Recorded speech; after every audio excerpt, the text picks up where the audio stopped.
Tahimik pero napakalaking pagbabago ang nangyayari po sa mundo ng global finance. Si Mastercard na kilala bilang isa sa pinakamalaking payment networks ay nakipag-partner kay Ripple para i-upgrade ang kanyang settlement system gamit ang RLUSD. Ang stablecoin po ni Ripple na nakaback ng 1:1 sa US dollar. Ang layunin po ay gawing mas mabilis, mas mura at borderless ang mga transaction sa credit card. Ang ganito pong partnership ay nagpapakita ng lumalalim na adoption ng blockchain sa traditional na finance. At posible po itong magdulot ng renewed interest sa ecosystem ng XRP, lalo na mula sa mga institutional investors. At yan po ang siyang ating pag-uusapan sa video na ito.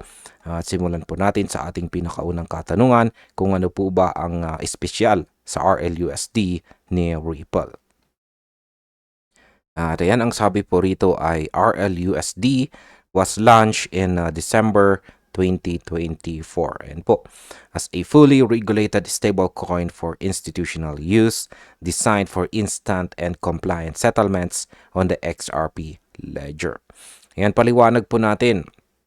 Si RLUSD ay hindi po basta-basta stablecoin. Ito po ay fully regulated at ginagamit ng mga institution para sa mabilis at legal na transaction. Dahil nakabase po ito sa XRP ledger, kaya po nitong mag-settle ng payments halos instant habang ito po ay nananatiling compliant sa batas ng US. Ibig sabihin, nababawasan po ang gastos at nawawala ang delay na madalas sa traditional na system. Yan, madalas pong nangyayari sa makalumang sistema. Kaya market impact po dito ay kapag naging matagumpay po ito, tataas ang demand sa paggamit ng XRP ledger bilang settlement layer na maaari pong magbigay ng upward pressure sa presyo ni XRP. Ang sunod po nating katanungan ay ano naman ang sinasabi ng mga eksperto tungkol dito.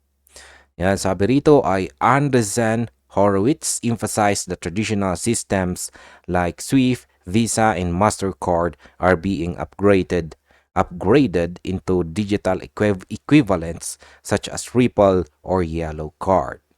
Ayan, ayon daw po kay Ginoong Andreessen Horowitz, ang mga lumang sistema gaya po ng SWIFT at saka Mastercard ay unti-unting napapalitan ng digital versions tulad daw po ni Ripple.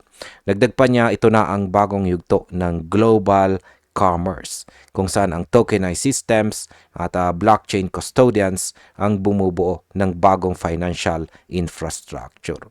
Kaya sa market impact, ang ganito pong pananaw mula sa isang top venture capitalist ay nagbibigay po ng kredibilidad kay Ripple at nagpapakita na ang digital finance revolution ay hindi lamang po teorya kundi nangyayari na po ito ngayon. At bilang panghuli, ang aking opinion naman tungkol dito ay ang partnership na ito ay isa po sa pinakamahalagang hakbang para sa mass adoption ng blockchain. Habang pinipili po ng Mastercard itong si Ripple para sa kanyang upgrade, malinaw na nagsisimula na po ang digital transformation ng traditional na finance. Kaya para po sa atin bilang mga traders at investors, ito po ay sinyales na si Ripple ay hindi lamang po nakikipaglaro sa market.